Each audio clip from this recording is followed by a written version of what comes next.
ছেলের নাম কি রাখবো ঠিক করলেন? 10 বছর আগে ওর নাম ঠিক করা আছে। আমার পোলার নাম রাখবো সঞ্জয়। ছোটবেলা থেকে আমার পোলার চুল কাটতে দিব না, চুল থাকবো ঘাট পর্যন্ত। রঞ্জুর পোলা সঞ্জু।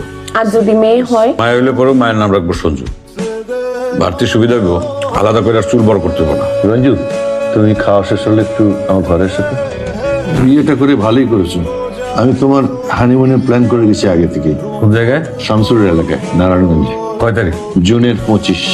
কিন্তু ওই দিন তো শামসুরের জনসভা আছে। হ্যাঁ, ওইটা ওর লাইফের শেষ জনসভা। আর ওর জনসভা শেষ হওয়ার পরপরই নারায়ণগঞ্জে মাইক চলে আসবে তোমার হাতে।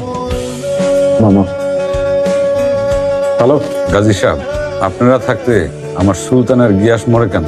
বুঝলাম না, এর সাথে আমার থাকা না থাকার কি আসা যায়? আমার সুলতানের গিয়াস নাই, আপনি মানে বোঝেন না? হ্যাঁ বুঝি, কিন্তু ওদের সাথে তো আমাদের প্ল্যানিং এর কোনো ডাইরেক্ট কানেকশন নাই। তোমার ভাই ব্রাদাররে যারা মারছে তাদের সঙ্গে তো আমাদের হিসাবে কোনো